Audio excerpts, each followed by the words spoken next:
Salmo 29. Agora eu queria que a gente meditasse 2 versículos.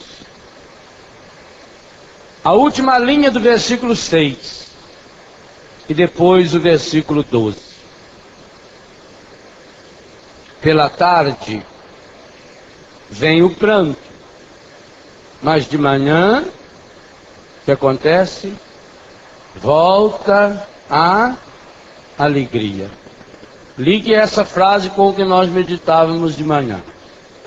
Pela tarde vem o pranto. Lembra quando os discípulos de Emaús falaram para Jesus? Fica conosco, Senhor. Já é tarde. O dia declina. Também foi numa tarde, segundo a Bíblia, que Deus teve a maior decepção da sua vida de Deus. Quando naquele final de tarde Deus foi caminhar pelo paraíso e não encontrou o seu companheiro de jornada. O homem e a mulher não estavam lá. Gênesis 3. O homem e a mulher haviam se escondido de Deus no meio das árvores do paraíso. Foi numa tarde, uma tarde triste, que Jesus morreu. Todas as vezes que a Bíblia falar dessa tarde, significa isso. Aquele cansaço do dia. Aquela hora em que as coisas vão ficando turvas. Quem dirige sabe disso. Um dos piores horários que tem para dirigir automóvel. É aquela virada da tarde para o comecinho da noite. Ainda não está escuro o suficiente para que o farol ilumine. Mas também não tem mais claridade suficiente para enxergar sem farol. Horário que dá muito acidente.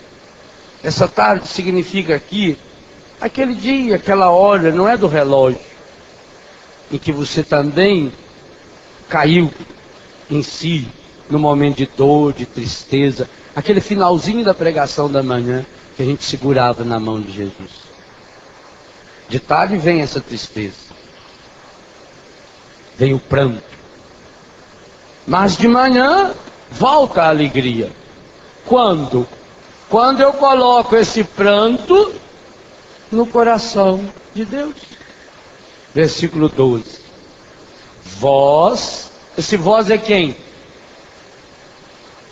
A quem o salmista está dirigindo a sua prece? Vós, meu Deus, convertestes o meu pranto em prazer. Versículo 6 dizia o que? O final? Pela tarde vem o pranto. De manhã volta a alegria. Quando? Quando eu levo o meu pranto para Deus. Vós convertestes o meu pranto em prazer. Tirastes minhas vestes de penitência e me cingistes de alegria. Por isso, assim, minha alma vos louvará sem calar jamais. Senhor meu Deus, eu vos bendirei eternamente. Palavra do Senhor. À luz do salmo de meditação do dia de hoje, nós queremos agora meditar o cerne da segunda leitura que a igreja nos propõe hoje, o capítulo 5 do Apocalipse. Nós vamos ouvir daqui a pouco na missa. Quando o autor sagrado, que é São João, fala do louvor e da alegria a Deus, ele usa 7 termos. Versículo 12 do capítulo 5 do Apocalipse. 7 é esse número da plenitude.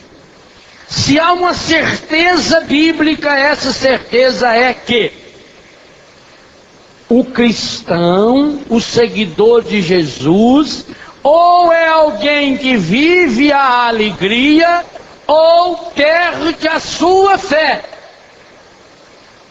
O cristão precisa achar um motivo para viver a alegria. Essa alegria que não será tirada por ninguém. Quando? Quando eu aprender a apresentar o meu pranto, a minha dor, o meu sofrimento para Deus. Meus irmãos, talvez aqui esteja um dos grandes pecados nossos. se não o maior. E aqui também se encontra nesse pecado o caminho pelo qual o inimigo, com todos aqueles nomes e sobrenomes, a lista dos 32, vai achando espaço para entrar em nossa vida. O eclesiástico já afirmava: manda a tristeza embora do seu coração. A Organização Mundial da Saúde fala que existe hoje uma doença chamada distimia. E essa doença, ela está diretamente ligada ao mau humor. É a pessoa que vai sendo invadida por uma irritação crônica. Segundo a Organização Mundial da Saúde, essa doença atinge hoje cerca de 200 milhões de seres humanos. Será que você já não está nesse número? Quando a pessoa é tomada por essa doença, a distimia, e eu falo sobre isso no texto, o coração da pessoa começa a olhar a vida, os acontecimentos, as pessoas, a si mesmo, o seu passado, o seu presente, o seu futuro, justificando coisas negativas. E aqui está uma das grandes armas do demônio. O demônio tem hoje a seu serviço milhares, centenas de câmeras dessa aqui. Hoje sabemos que tem pelo menos 1.500 câmeras ligadas às redes internacionais de notícia, filmando 24 horas por dia, o que dá 36 mil horas por dia de imagens televisivas gravadas.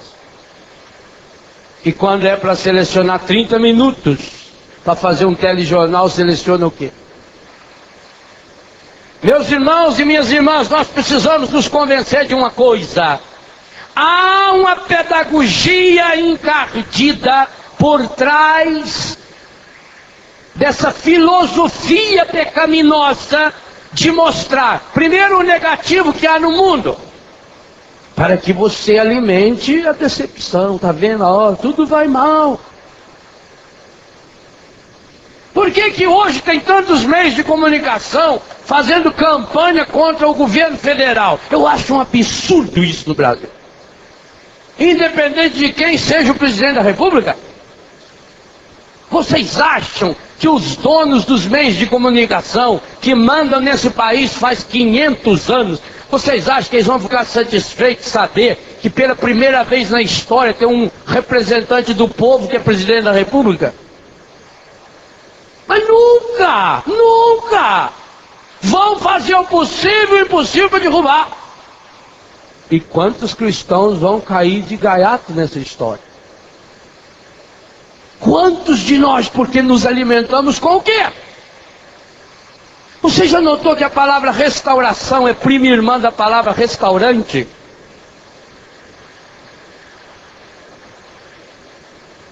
Quando você vai no restaurante, você vai fazer o quê? Restaurar. E aí, para restaurar o estômago, saco vazio não para em pé, você escolhe sempre o pior restaurante. Inclusive chega lá e pede pro garçom: eu quero a pior comida que o senhor tiver. Inclusive, se o senhor tiver uma comida estragada, por favor. Chega em dois no restaurante e fala: eu quero um copo limpo. O garçom chega e fala: qual dos dois pediu copo limpo? E o outro aceita sujeira? Você vai no pior restaurante? Para restaurar o estômago, você vai no melhor. Hoje eu comi feito um pá, tirei a barriga da miséria. E aonde você restaura o seu coração? Com o que você se alimenta? Eu vou dizer uma coisa com muita tristeza no meu coração. A maioria dos católicos do Brasil se alimenta com porcarias da pior espécie. Por isso que ao invés de restaurar, estão tudo esbudegado. Estão uns cacos estragados, esculhambados. Ou é mentira? E isso não é questão de idade, não. Por que estão fazendo essa campanha danada aí dos bingos? Porque agora a maior parte da velharada não tem para onde ir. E se você é velho e vai nisso, continue. Você é idoso, meu filho. Você pode ter 90 anos de idade e é novo. Com o que você abastece? Olha a cacalhada que nós temos no mundo hoje. Jovens de 12, 13, 14, 15, 16, 17 anos de idade, arrebentado pela tristeza da droga, pela tristeza da pornografia, pela tristeza do fim da família. Meus irmãos, nós meditamos aqui não faz muito tempo. O IBGE nos apresenta um dado medonho. 47% das famílias brasileiras não são mais famílias consideradas normais. Quando será que vai acabar a gente assistir na televisão, nos jornais, filho matando pai? E isso acontece na classe pobre? Ah, gente rica. É filho de ministro que pula do prédio. É ator famoso que faz propaganda de comida saudável, que é pego lá com um monte de droga. É gente séria. É um Maradona que não chegou ainda no fim da carreira de cocaína, coitado. Tá acabado. E é um homem amado, tanto de gente está rezando para ele. Ele é estimado. Estão fazendo novena lá na porta do hospital. Um homem rico, considerado o segundo maior jogador de futebol do mundo. Melhor, segundo, só perdeu para o Pelé. E está lá no fundo do poço. Por quê? Por que você vê hoje essa onda de tristeza que vai invadindo as pessoas? E aí quando se fala de alegria, a alegria que se fala é o quê? Alegria que vem de fora para dentro, alegria da droga, alegria de ganhar uma roupa nova, alegria de comprar um carro novo, alegria de mudar de posição, alegria de status social, alegria que vem da bebida, alegria que vem da dança, alegria de um sexo feito de qualquer jeito, tudo que não tem nada a ver com alegria, que vem de fora para dentro. Ou se não, pior ainda, a alegria que vem da desgraça dos outros. Porque eles vão se tornando especialistas em filmar desgraça, mas de gente que você não conhece, porque aí você dá risada. Você vê a pessoa cai, você morre de tanto rir. A noiva cai, o padre, na hora que vai celebrar a missa, desmaia lá no altar. Você dá risada. Pessoas sendo maltratada, humilhada, ganhando. A pessoa está desempregada, eles oferecem R$100, R$200 para a pessoa ir lá assinar um papel lá, para aparecer, para se fazer de bobo na televisão. Ah, isso não tem nada demais. Não tem nada demais. Esse é um segredo sério, pelo qual as pessoas estão cada vez mais doentes. Por quê? Porque a Bíblia afirma com todas as letras, essa tristeza que invade o nosso coração, ela vai nos matando. Está lá em Eclesiástico. A tristeza já matou muita gente e dela não tem utilidade nenhuma. Se você quer encontrar a força de Deus está na alegria do Senhor. Neemias 8, a alegria do Senhor será a nossa força. Quando nós nos deixamos abater por esse espírito de tristeza, nós somos amarrados por um espírito de derrota. E a OMS afirma, a distimia leva a pessoa à perda da sua capacidade imunológica. Hoje, grandes hospitais, especialmente que trabalham com crianças que precisam passar por quimioterapia séria, grandes hospitais hoje estão investindo uma fortuna em brincadeiras para fazer as pessoas rirem. Esse devia ser o ministério número 1 dos católicos.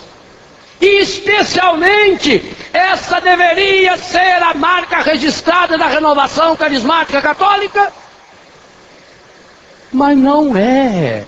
Não é. E não é porque... Olha, isso que eu vou falar é com dor no coração, mas é verdade. A maioria de nós católicos, a começar de nós padres, acreditamos seriamente na ressurreição de Jesus. mas não tivemos ainda um encontro pessoal com o ressuscitado. E digo a você, a cada um de vocês, essa é a maior causa da sua infelicidade. Essa é a maior causa da sua tristeza. Essa é a maior causa dos seus vícios. Porque enquanto nós não nos encontrarmos com o ressuscitado, como vamos celebrar daqui a pouco na missa de hoje à tarde, nós não enxergamos além. Porque não devemos fazer a pergunta do porquê, porque o porquê olha para trás. Ao perguntar para quê e pedir que Deus ilumine essa situação, o ressuscitado me mostra além. Faz com que eu enxergue aquilo que está do outro lado. No dia da Páscoa, na segunda-feira depois da Páscoa, a professora mandou os alunos fazerem um desenhinho sobre a Páscoa. Distribuiu uma folha papel sulfite para cada um, uma folha branca. Então cada aluno tinha que fazer um desenho e escrever uma frase.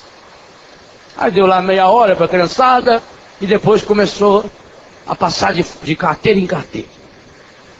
Olha que bonitinho, você desenhou um coelho, olha o coelho que ela desenhou, que lindo coelhinho. E embaixo escrito, a Páscoa traz para nós a vida igual a dos coelhinhos. Olha que bonito. O outro desenhou um ovo bonitão assim, enorme. A Páscoa nos representa a vida escondida no ovo. Outro desenhou um ovo de chocolate. Na Páscoa nós nos encontramos com a força e a delícia, igual o ovo de chocolate. Outro desenhou uma vela bonita. Na Páscoa nos encontramos com a luz de Deus. Cada um foi desenhando. Até que a professora chegou num aluno e ele tinha desenhado uma cruz enorme que tomava conta da folha inteirinha. Abriu aquela caixa de lápis de cor que veio do Paraguai, que tem 58 cores, e foi pintando de todas as cores.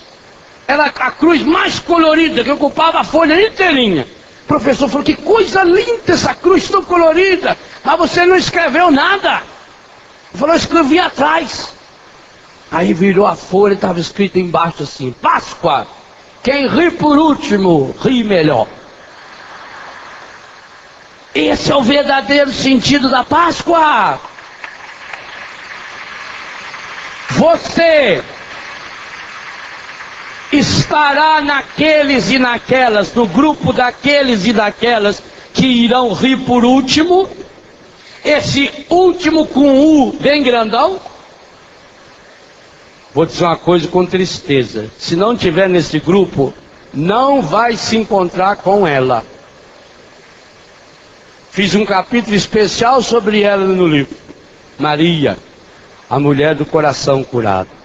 A mãe da alegria.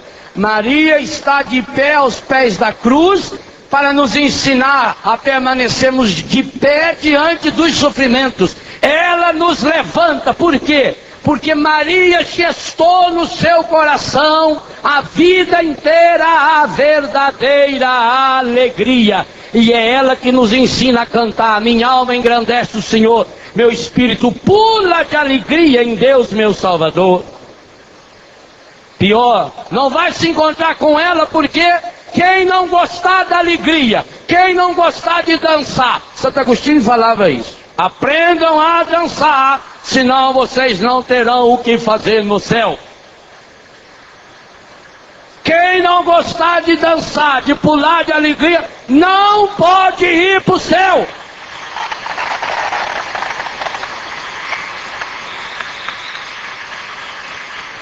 Infelizmente, muitos católicos vão ter que passar uns 600 anos no purgatório, fazendo um cursinho de adaptação. Porque não existe cirurgia plástica para coração triste. Não há botox que estica um coração enrugado pelo pecado. Não tem silicone que modela um coração murcho pelo desamor. Ou você experimenta a alegria de Deus, e se experimenta a alegria de Deus como? Sendo alienado? Não. Aliás, até sendo, no verdadeiro sentido da palavra alienado, é muito bom. Que alienado é quem não se pertence. Se eu souber que eu não me pertenço, porque eu já estou alienado em Deus, do mesmo jeito que Ele hipotecou o Espírito Santo por mim, nós estamos feitos. Ah, padre, mas como é que nós vamos ser alegres e felizes com tanto problema? A alegria não é por causa dos problemas, a alegria vem quando eu supero os problemas. Vou dar um exemplo para vocês. Lá no Japão, na cidade de Yokohama, onde o Brasil jogou a Copa do Mundo, tem um quadro onde faz uma relação das datas em que o Brasil foi campeão do mundo de futebol. O Brasil foi 5 vezes campeão. Então, se você colocar essas datas, desde a primeira vez que o Brasil foi campeão, primeira, segunda e terceira, aí aqui a quarta, a quinta, e aí fica faltando a sexta. Então, se você relacionar a segunda com a quinta, somar o ano que o Brasil foi bicampeão com o ano que o Brasil foi penta, somar o ano que o Brasil foi tri com o ano que o Brasil foi tetra, se somar isso, você vai notar uma coincidência que o número dá exatamente o mesmo.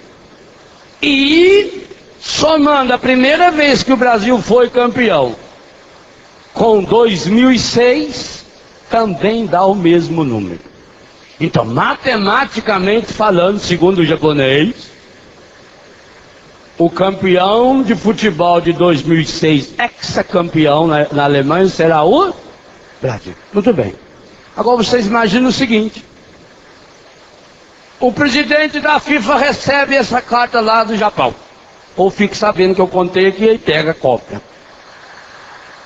Olha, lei diz de fato, não tem outro jeito. Mesmo sabendo que o Brasil esse dia lutou com o Ronaldão, Ronaldinho, Kaká e o Rascaca toda que estava lá e não conseguiu ganhar nada. Mas aí ele determina, como a numerologia prova, a numerologia japonesa é ótima, como ela prova, Brasil é ex-campeão. Então já está determinado, já que vai ser campeão, já é campeão, não precisa ter nenhum jogo. Está cancelada a Copa do Mundo de 2006, que o Brasil já é hexa. Quem você acha que vai sair na rua vestindo a camisa feliz da vida? Que graça vai ter? Qual é a grande graça de uma Copa do Mundo? Quando você ganha daquele time lá do Quebra-Pau da Onça? Não. Qual é a grande alegria que dá no torcedor? Quando ganha de 0-0 com a Argentina, por exemplo. Oh, alegria!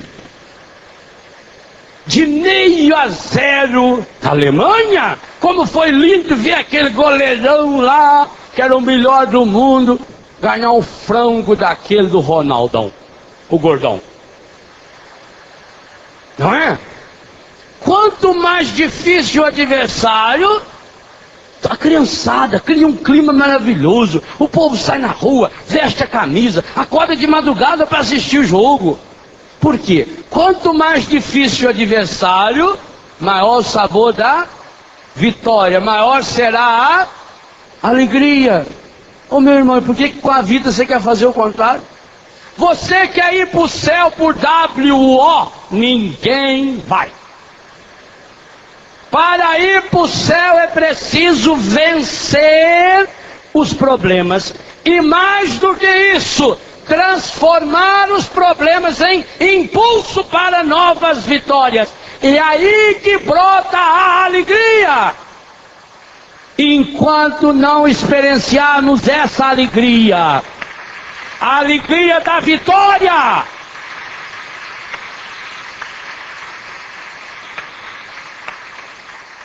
como é que o marido e a mulher sabem que se amam? na medida que supera juntos os problemas. São Paulo foi espetacular. São Paulo é meu autor predileto sobre alegria. Porque Paulo tinha tudo para ser um cara frustrado. Paulo tinha um temperamento pior do que o meu. É difícil, hein? Achar um pior do que eu. Até hoje só achei São Paulo. Paulo não conseguiu conviver com ninguém, por isso que ele não casou. Ele brigou com todos, inclusive com Pedro. E além disso ele era birrento. Ele brigou com Pedro, foi para Tarso, ficou 10 anos sem dar notícia. Trabalhando lá de tendeiro, fazendo tenda. Gente, um homem daquela cultura. O Paulo sabia grego fluentemente. Em Atos 17 ele pregou em grego. Conhecia filosofia grega. Paulo falava latim. Em Roma ele prega em latim. Ele conhecia direito romano a fundo. Paulo escrevia tranquilamente em hebraico. Ele era fariseu, doutor, especialista na lei. Um homem de um conhecimento desse. Um homem que falava os 3 idiomas mais importantes do mundo. Um homem que conhecia a religião a fundo, a filosofia a fundo e o direito a fundo. Mas era um homem que não conseguia se relacionar com ninguém. 10 anos depois da briga dele com Pedro, Gálatas 2, ele brigou 1 e 2. Quando precisou, e o próprio Pedro, depois do episódio de Cornélio, começa a perceber a necessidade de expandir a igreja, precisa mandar missionários para Antioquia. E é muito importante essa ida de missionário para Antioquia. É lá que a primeira vez surgiu o nome de cristãos. E o escolhido para ir para lá foi um homem muito rico, que doou todos os seus bens para a igreja, chamado Barnabé. Esse homem se converteu, e com certeza ficou aí 6, 7, 8 anos vivendo na igreja. Foi escolhido. Quando ele foi escolhido, sabendo da dificuldade que seria a missão em Antioquia, ele se lembra de quem? Vai buscar Paulo e leva Paulo, traz Paulo de volta para a igreja. 2 capítulos depois, Paulo já passou na frente do Barnabé, já brigou com ele, já separou dele. O homem mal agradecido, estupim curto. Paulo tinha uma dor de cabeça, daquelas que pegavam na sola do pé e vinham subindo. Talvez até seja essa encefalia que ele tinha, o seu espinho na carne, uma saúde frágil. Paulo brigou com Silas, brigou com Barnabé, brigou com Lucas. Você está lendo Atos dos Apóstolos, está escrito, nós, passa um pouco, eles, é quando brigaram. Aí o Lucas fica de longe escrevendo, né? Paulo era um homem importantíssimo, falava esses 3 idiomas, era um homem que tinha um nível elevadíssimo de cultura e um posto importantíssimo na sua religião, tanto que quando foi para prender os novos cristãos, lá os cristãos, os rebeldes, quem foi escolhido para essa missão? Paulo. Aí esse cara cai do cavalo e, humanamente falando, nunca mais se levantou. Paulo, depois que se converteu a Jesus Cristo, só teve prejuízo. Leia o que ele escreveu sobre isso na 2 Coríntios. 5 vezes ele levou 39 chibatadas. 39, cada vez é 3, faz a conta. Prisão, fome, perigo de dia, de noite, ele vai contando tudo que ele passou. Vai para cadeia, apanha feito um condenado, Atos 16, está lá pelado, cheio de feridas no corpo, meia-noite jogado naquele porão. O que ele faz? Ele não é sério da cabeça. Ele começa a louvar a Deus. Mas aquele louvor de Paulo foi tão forte que derrubou a cadeia. As grades caíram. Gente, esse homem da cadeia escreveu as cartas mais lindas do Novo Testamento, Efésios, Colossenses e principalmente Filipenses. Aonde que esse homem foi achar alegria? Como é que alguém preso numa cadeia, ferido, machucado, ainda pensa em escrever carta para os outros, aonde ele nos 104 versículos de Filipenses, 16 vezes fala da palavra alegria. Inclusive dando uma ordem no capítulo 4, verso 4, alegrai-vos sempre no Senhor, repita, alegrai-vos. Ou esse homem era louco, ou era um doente mental, ou esse homem descobriu o segredo. E eu digo a você, ele descobriu o segredo que eu e você precisamos urgentemente descobrir, senão nossa vida não muda. Jesus falou com toda clareza.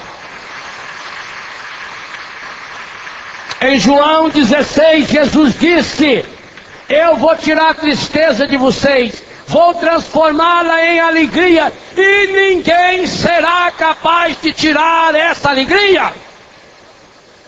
São João nos escreveu a primeira carta e diz explicitamente: isso eu vos escrevo para que tenhais em vós uma alegria plena. São João reproduz aquela palavra forte de Jesus no capítulo 15, versículo 11 do Evangelho de São João. Digo-vos estas coisas para que a minha alegria esteja em vós e a vossa alegria seja o quê? Completa, seja plena. Nós não temos outra alternativa. A única alternativa que eu tenho e você tem. Você tem pecado grave? Você tem doença grave? Você está passando por um problema difícil? Só tem uma saída. Ou essa doença, esse pecado, essa dificuldade que você está vivendo leva você para o inferno ou leva para o céu. Escolha. Pois para levar para o céu é preciso hoje tomar uma decisão. E a decisão é muito simples, que nós acabamos de ouvir no versículo 6 e 12 do Salmo de meditação de hoje. Ou eu coloco o meu pranto em Deus, ou eu despejo a minha tristeza em Deus e descubro a verdadeira alegria, ou eu vou cada dia caminhar mais para o inferno. Você está com uma doença grave? Só tem uma saída. Ou você descubra um motivo para se alegrar, para dar risada, ou você cada dia vai piorar, porque, eu cito pesquisa da Organização Mundial de Saúde, a distimia tira ainda mais a sua capacidade imunológica, ela faz com que os remédios não façam efeito na sua vida. Eu cito aí no meu livro Viver com HIV, o testemunho da Maria, quando ela começou a abençoar os medicamentos que ela tomava. E o que Deus foi fazendo e continua fazendo em sua vida. A alegria, meus irmãos, para nós cristãos é a única possibilidade. Não é uma opção. Ou eu sou cristão e por isso eu descubro a alegria, ou eu perco a minha fé cristã. É fácil achar essa alegria? Não. E digo a vocês todos, e ao Brasil e ao mundo que está me ouvindo, essa tem sido a minha grande luta interior e exterior. De descobrir um motivo que está escondido. Porque escondido, o demônio é o pai da tapeação. Ele que vai escondendo. Ele, como não pode produzir nada, ele exagera. Ele faz com que a gente se torne pessimista. Você olha para o tempo hoje, oh meu Deus, olha o dia medonho, olha o dia feio, rindo. Nós humanos somos os únicos que achamos um dia feio. Vê se os animais acham feio. Vai lá em Betânia, se estiver chovendo, você vê os gansos lá, os marrecos na lagoa. Eles pulam na água, eles dão cambalhota, eles jogam água no outro. Os cavalos correm no pasto, as árvores as balançam de felicidade, as flores dão risada, a natureza vibra com a chuva. E hoje nós perdemos, gente, a beleza de sentir o cheiro da chuva. Tem coisa mais gostosa que sentir o cheiro da chuva. Você vê um terreiro assim, esse terreirão antigo de café, que a poeira fininha, a hora que começa a cair a chuva, começa a levantar aquele cheiro de poeira, que coisa maravilhosa. Mas acontece que nós fomos preparados pelo preconceito para achar esse dia feio. Na previsão do tempo já fala. A previsão do tempo para amanhã há uma possibilidade de 10% de chover no final do dia. Ué, então tem 90% de chance de dar sol o dia inteiro. E por que só fala os 10% ruim? Que é ruim, quer dizer, do nosso ponto de vista. Nós estamos sendo condicionados para a tristeza. Nós estamos encontrando motivos para justificar a nossa tristeza. E com isso estamos vivendo uma vida de mediocridade. Num coração triste, Deus não pode fazer morada. É interessante que o Eclesiástico vai falar que a tristeza já matou muita gente. Ou eu faço uma opção pela alegria. E o que significa fazer uma opção pela alegria? Volta o filme do dia de hoje. Ou se não, leia o livro. Lá você vai encontrar também. Estou vivendo um momento difícil.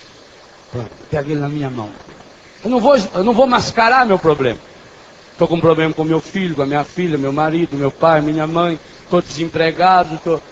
Perdi meu filho, perdi. Estou com a minha mãe morta, meu pai morto. Eu vou sair dando risada? O que eu vou fazer? O dia que o papai morreu, eu recebi um telefonema do padre Sérgio, um grande amigo. Um padre que tinha 80 anos de idade, um homem de Deus. E ele então, quando pegou no telefone, virou e falou para mim assim: meu querido Léo, quero falar 2 palavras. E as 2 com P. Primeiro, meu pesar. Eu sei tanto você gostava do seu pai, estou sofrendo com você. Segundo, eu queria dizer parabéns. Parabéns pelo pai que você teve. Que homem de Deus foi que nos enterrou. Que alegria ter vivido com esse homem, ter saboreado aquele sorriso. Parabéns. Leve os meus parabéns à sua mãe. Entende o que eu estou falando da alegria? Eu senti essa alegria, gente, na missa de corpo presente de papai. Aquela igreja matriz de Itajubá lotada. Canção Nova estava em peso lá. Os músicos, os cantores, mais Eugênio, Padre Jonas presidindo. Papai teve 12 filhos. Tinha 12 padres celebrando a missa no altar. Um para cada um. É claro, a gente está chorando. O coração está chorando. Mas ao mesmo tempo, brota do coração da gente uma alegria. Uma alegria tão grande que ninguém tira. Eu estava agora, semana passada, lá nos Estados Unidos. De repente eu acordei 6 horas da manhã. Eu acordei, mas numa alegria tão grande. Eu tinha tido um sonho muito lindo com o papai. Mas lindo. Um sonho maravilhoso. E quando eu acordei, feliz da vida, sonhando com o papai, eu olhei no relógio. Falei, meu Deus, hoje é 17 de abril. Aniversário do papai. Como eu não podia ir lá onde ele estava do céu, ele foi me achar lá nos Estados Unidos. E eu pude celebrar a Eucaristia junto com os nossos irmãos brasileiros e norte-americanos, louvando a Deus a vida do papai. É uma alegria que ninguém vai entender isso. Agora, quando você chega num velório, observa os velórios de certos católicos, não dá raiva de enfiar a mão na cara da pessoa. E aqueles católicos que chegam em velório e que são especialistas em morte, Deus o livre. E chega do lado, bate a mão no ombro e fala, eu sei o que você está sentindo. Passei por isso também. Meu problema foi pior ainda. E as expectativas que se criam. A família está toda lá em volta. Já está todo mundo sereno, rezando o texto. De repente um fala, o pessoal de São Paulo já chegou? Não, mas estou chegando aí. Tem um desses, tem celular, ligou, já estou até Pouso Alegre. Já que também. Nossa, como é que não vai ser a hora que ele chegar, né? Aí aquele povo que tá lá fora, comendo coxinha, bebendo café, fumando, né? Quando eles chegam, os parentes de São Paulo, eles entram tudo de novo assim. E aí a viúva que tá ali na beira do caixão, quando ela vê...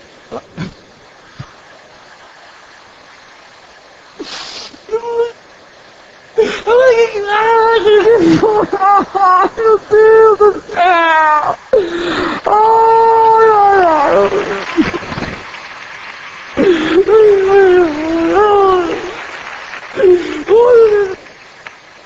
Ontem estava vivo,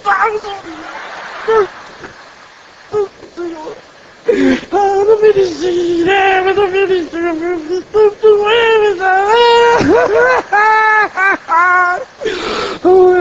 Santa Maria, Mãe de Deus, rogai por nós, pecadores, agora na hora da nossa morte. Amém. 15 minutos depois chega mais dois parentes, não é coisa. Eles vão treinando, vão chorando aos pouquinhos, cada um de seu.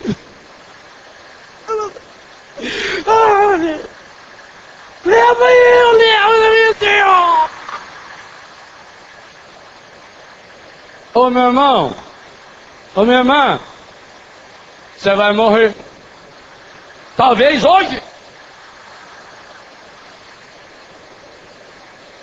Todas as pessoas que você ama, você vai perder. Todas. E só tem um ser nesse mundo que matou a morte. Chama-se Nosso Senhor Jesus Cristo. Se você não levar as pessoas que você ama até Ele, você vai viver na morte, no túmulo. A pior morte não é aquela que começa quando a vida acaba. A pior morte é quando nós já vivemos num túmulo. E a grande maioria das pessoas hoje, infelizmente os católicos, vive num túmulo. Inclusive o cheiro é de defunto. Porque são pessoas egoístas, trancadas, fechadas, frias, insensíveis, não vibram com a vida. E a eterna vítima, eu sofro, eu morre de uma vez, filha da mãe. Desocupa muito, você já venceu o prazo. Acorda para a vida. O único que passou pela morte e venceu foi Jesus. E venceu para dizer para você e para mim: a morte não será o nosso fim. Para os que creem em vós, a vida não é tirada, é transformada. Viva, saboreie essa vida, vibre com essa vida.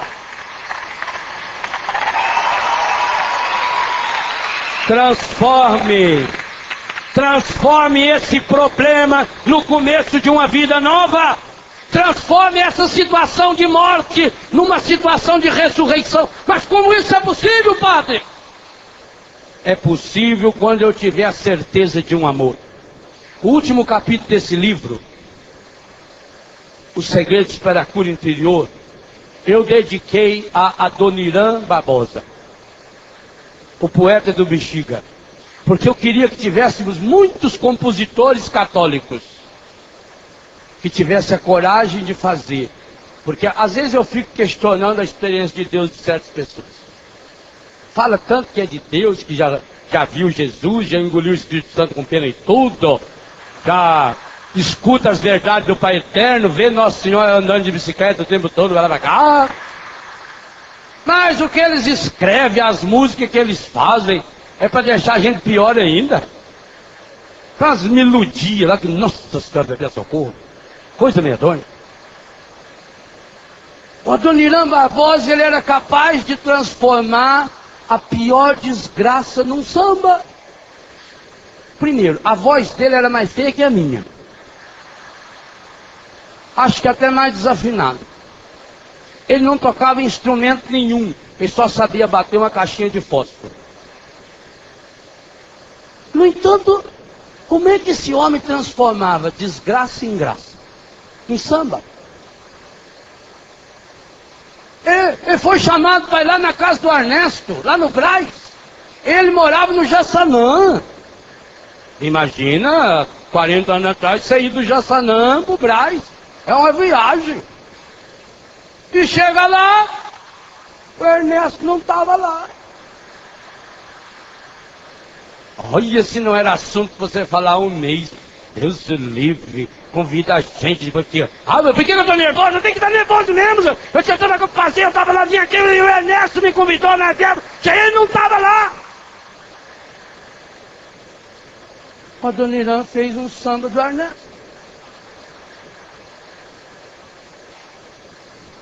Quando choveu uma chuva medonha, já naquela época São Paulo chovia, qualquer chuvinha já enchia, que esse corguinho tudo tem lá. O Cibide perdeu tudo. E ele fez o samba. E ensinou a cantar, a saborear as coisas pequenas. Quando ele perdeu a casa dele. Ele e o amigo agora estão morando na rua. Transformou na saudosa Maloca. Maloca querida, ali onde nós passamos os dias mais felizes da nossa vida. Ele é capaz de transformar em samba a perda da mulher que ele amava, com a qual ia se casar daí 20 dias, Iracema, que foi atravessar São João, veio um carro, pinchou ela no chão. E ainda fala para ela, o chofer não teve culpa, Iracema. E eu não sobrou nada. Eu só tenho de você um anel e o seu sapato, perdi o seu retrato. Por que ele transforma em música? Eu fui pesquisar, eu fui estudar um pouco da obra da Dona Irã e descobri o segredo, que eu falo no livro. O segredo era o amor divino que ele tinha através da sua mãe. Minha mãe não dorme enquanto eu não chegar. Ah, quem tem um amor esperando, transforma tudo. Não posso ficar nem mais um minuto com você. Sinto muito, amor. Há um pai que não dorme enquanto você não chega. Enquanto você está triste, esse pai não dorme. Esse pai que ama você com amor de mãe, com amor materno. Enquanto você não volta, esse pai fica só preparando a festa. Mandou fazer, cevar o bezerro gordo. Mandou fazer roupa. Mandou fazer sandália. Mandou fazer um anel. Para fazer festa. Maria. Por que Maria é a mãe da alegria? A Bíblia nos fala de 7 situações que Maria viveu de tristeza e de dor. Poucas pessoas no mundo sofreram mais do que Maria. E no entanto, Maria é o maior de todos os testemunhos de alegria para nós. A alegria de servir, a alegria de estar gastando a sua vida para os outros. A alegria de sair de si mesmo. Enquanto você não sair do seu mundinho, você não vai transformar a tristeza em alegria. Meu irmão, minha irmã, seja lá o que você estiver vivendo, mesmo que seja um pecado, eu digo a você, do pior pecado, Deus pode tirar como já tirou e continuará tirando a maior de todas as graças. Mas leve a sua tristeza para Jesus. Chora! A sua dor faz você chorar, chora! Quantas vezes eu choro? Por causa dos meus pecados e daquilo que meus pecados já provocaram de tristeza na vida de tanta gente. Chora! Mas chore diante de Jesus. Chore diante de Deus. Despeja a sua alma. Tristeza chorada na presença do Senhor é a alegria que Ele preenche. Porque quando eu lhe dou a minha miséria, Ele me dá o seu coração. Minha miséria e o coração. Miséria e coração. Miséria e coração. Misericórdia. Misericórdia é sinônimo da verdadeira alegria. Enquanto cada um de nós não aprendemos a mergulhar, meu Deus, essa hora que eu estou vivendo de dor, de tristeza, de sofrimento, de decepção consigo mesmo, o que adianta eu ficar remoendo o meu passado?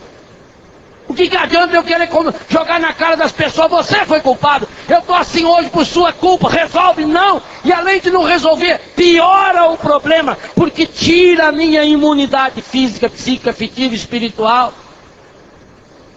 É hora de uma reviravolta, e essa reviravolta só é possível para quem tem um encontro pessoal com Jesus ressuscitado. Só Jesus ressuscitado nos faz enxergar além. Para que eu estou vivendo essa dor? Quando eu falo para quê, eu deveria mudar até essa pergunta.